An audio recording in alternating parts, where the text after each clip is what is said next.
Started with many ideas, threw them away, started all over again. And eventually it evolved into what you see today as Disneyland. But it all started from a daddy with two daughters wondering where he could take them, where he could have a little fun with them too. Hello there, listeners, and welcome to another episode of Career Day with Friends. And today's guest is none other than my brother, Matthew Haynes. Matt is a Disney fanatic who spent time working in the most magical place on earth. Matt has also spent time as a CEO of his own travel agency and taught English at a local high school. He's got a passion for music, graduating in music ed from Rhode Island College, and he conducted a city choir for 2 years, I believe. Ladies and gentlemen, my brother, Matt Haynes. Thanks for coming on, Matt. Thanks for having me. I think I've explained the premise of the show to you off air, but basically I'm just going to ask you a number of questions, some personal, some professional, and we're just going to have some fun. So what do you say? You ready? Yeah, sounds fun. Let's do it.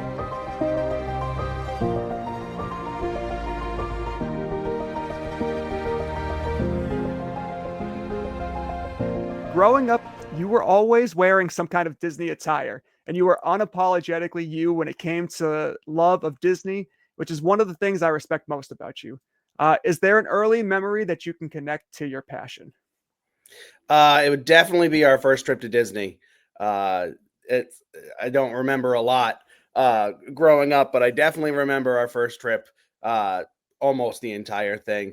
Our first, you and I with Pluto, the day we went to the water park and all three of us got burnt, even though Mom was the one that didn't put on sunscreen. Just that first trip was definitely the grounding for that passion of mine. Yeah, and I remember you were what, 8 years old at the time, and Yep, you had 9 years old. everything plotted out. I Everything did. from the beginning to the end. It was like, here's our itinerary. This is what we're going to follow. I've done all of this research, even though it's like 2004 and we were still probably up on dial-up internet and whatnot. Yep. And it was a great trip. I did spend a lot of time in character lines, which I didn't necessarily appreciate, but it was still a good trip.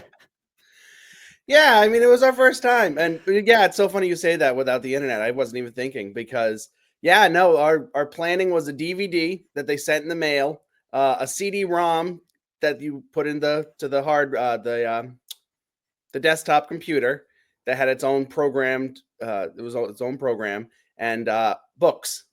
They had like these, and they still sell the books. I don't know why, because no one uses them, but someone must be buying them because they still sell them. But yeah, so it's funny you say that. Yeah, so I guess the travel planning started from early on. You worked at Disney for a year. This was back in college. Could you tell us what you did at Disney, what your role was, and then just walk us through a day on the job at Disney? So was it as magical as it's made to seem, or was No, it a bunch of dudes in costumes smoking cigarettes backstage with their heads off? it was more the latter. I worked attractions, so that was my role. I was a operator of 3 of the rides in Tomorrowland. Um, I'm going to try to do this without bashing Disney too much. Bless their soul. Some people love it. It was an experience. I enjoyed it. There were fun times. There were not fun times. It's like any job. But you see some things. So as an attractions worker, my break room was behind the old Stitch ride, and the Stitch ride, every now and then they would let out a gas that smelled like chili cheese dogs because Stitch was supposed to be burping in the audience's face. So our break room smelled like motor oil, sounded like explosions that were going off every now and then, and smelled like chili cheese fake burps. It was about 12 to sometimes 15-hour days. It was terrible. But it was fun at times. I mean, every night I got to see the fireworks. Occasionally I got to see, I'd do a crowd control shift where I'd go on Main Street and have the little light wand and tell people where to go for their fireworks viewing. People yell at you because they want to go somewhere and you can't let them. But if you're a character, and this is why I said it's more the latter, characters are treated like the golden children of Disney. So when people are like, oh, well, I feel bad for them, it's so hot, don't. No pity for them.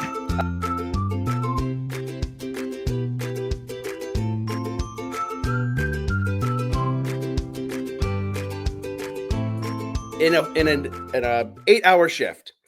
They go on for about an hour, and they get into costume and makeup and stuff. It changes if you're just getting into a fur outfit versus like a princess getting her makeup and on and stuff. But they have a significant amount of time as part of their shift to get ready.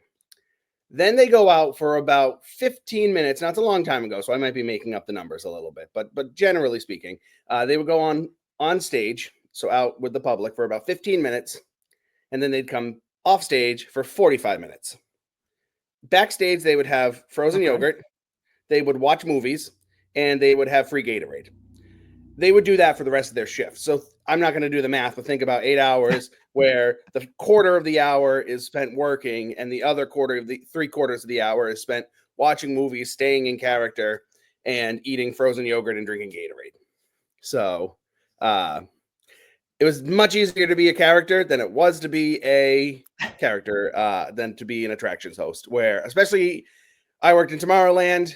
The rides had not been updated since the 70s.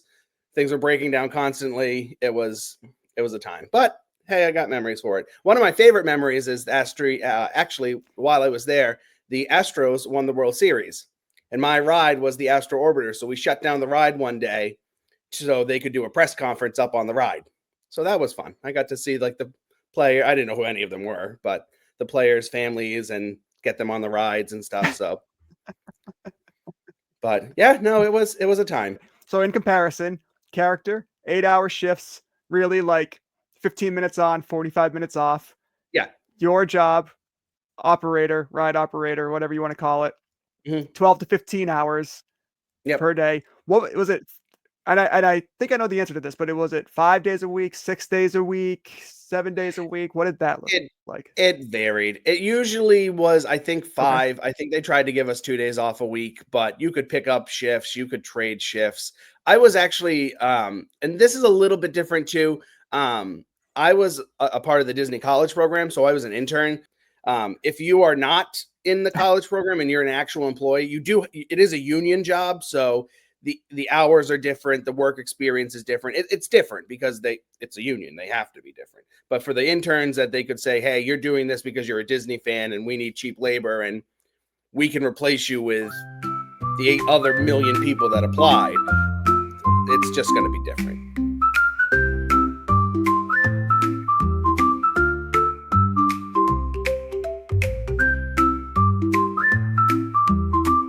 I worked in customer service for almost a decade, ran into some very interesting people, to say the least. Can you think from your time at Disney, one negative or insane customer interaction you had, and one positive interaction that you had that sat with you all this time?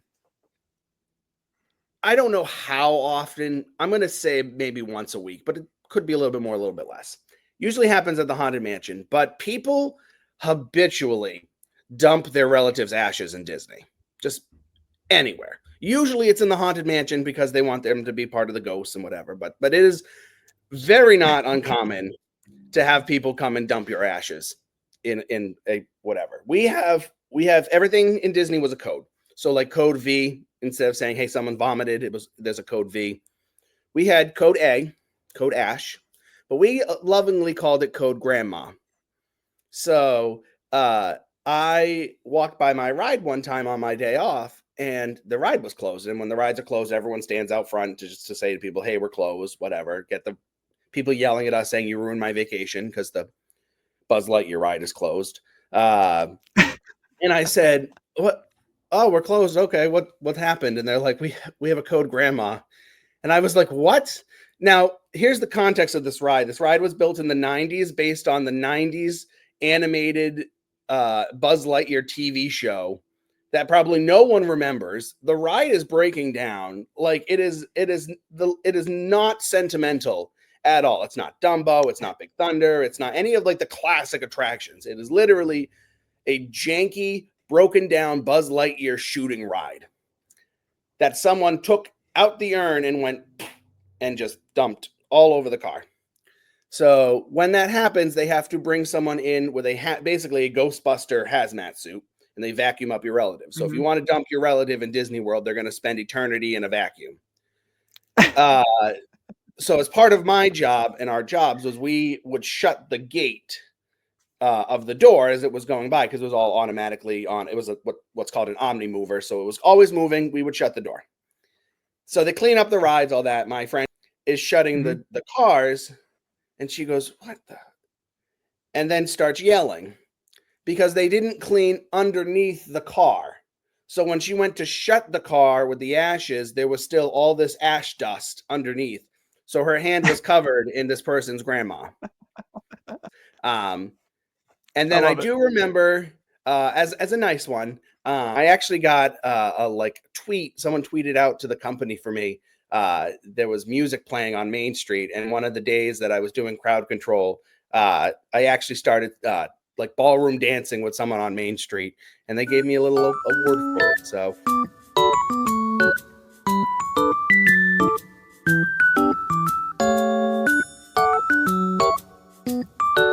All right, so next question. For those families looking to save up for Disney trips in the future, what's like your general advice to those families, and what are some rookie mistakes to avoid? I think it's worth it to stay on property. So, but you don't have to. It just means the major thing that you're losing is you can plan your they're not called fast passes now. I think they're called lightning lanes something. They just changed it. Uh, but Okay. you can book your ride reservation sooner if you are in the park, if you're staying in a Disney hotel, and you can also get in about a half hour early. Now that half hour does help because you can get in line for the bigger rides. People aren't usually morning people, but the later you go in the day, the earlier the bigger the crowds get. So to me, Mhm. I guess my number one tip is, if you can, even if you're not a morning person, try to get to the park as early as possible, preferably before it opens. Um, and I would say it's worth it to save up longer to stay on resort than to go on a stay off property, stay at like a Hilton or whatever, and save up that way. The other thing that people think is they need park hoppers. People swear by these things. I think they are a huge waste of time. I think each park has enough that it will fill a day perfectly fine on its own. Animal Kingdom is probably a half day, 3/4 day park, but take the rest of that time and rest, because you're going to be exhausted if you go straight. That's what we do. We either do Animal Kingdom on the day of Animal Kingdom. We'll go do a nice dinner after. We might go to the movies. We might go to Disney Springs, their shopping center, or just hang out by the pool. And the pools at the hotel have movies and activities and stuff like that too. So if you're like, oh no, what are my kids going to do? There's tons for them to do at the hotel. Mhm. So I would say skip the park hopper. It saves you a lot of money, and getting between parks, between the buses, between all the transportation, it's going to take you some time. And a lot of people also say that you should take a midday break, especially if you have kids. Go to the pool, go to the hotel, go take a nap. Again, I get it. Some people swear by it. Some people love that. To me, again, it's a waste of time, because by the time you get there, it's going to take you about an hour, 2 hours to get back to your hotel anyways. Then you're going to want to swim. That's going to take some time. Your kid's going to take a nap. Then you got to get back to the park. So you're really eating up your park day. And with tickets the way they are, they're expensive. So what I suggest instead is going to things that are inside the park. There are plenty of places you can go to rest. Mhm. They have little splash pads for the kids. If instead of the pool, they want to go and play in a splash pad, there's little playgrounds. So there's tons to do inside the park. You could book a meal, a sit-down meal. You could book a character meal. I mean, they're a little bit more money, but instead of standing in line for the characters like you hated when we were kids, you could just eat at a restaurant and have them right there. So there's definitely things to do.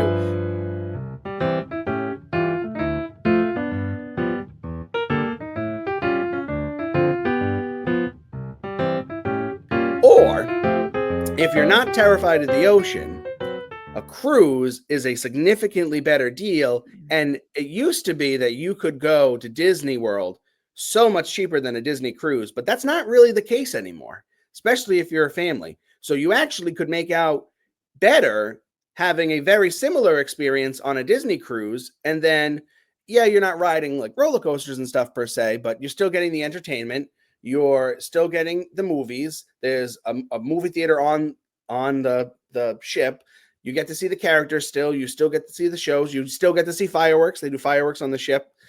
So there are different options if you're looking for a Disney vacation on the best way to do it. And if you're really looking for a theme park vacation, especially if they're older, I mean, Universal's coming out with their third theme park this year. So if Disney's too expensive, you don't want to do all their add-ons, look to Universal. Do like a day at Disney and do the rest at Universal. It used to be the opposite, but Universal's really done a lot to make themselves competitive with and have successfully poached a lot of the Disney clientele because they've done so well. So what a lot of people don't know, or I guess maybe some of the listeners we have here don't know, is that you are a big Broadway fan. Mhm. And I just did this to wrap up another episode I had because I had another Broadway fan on. So we're going to play some Broadway trivia. Oh, How's that sound to you? sounds good. I have won many a time on a cruise Broadway trivia. I'm sure you have, and you're a big trivia nut too. So here we I do go. like trivia.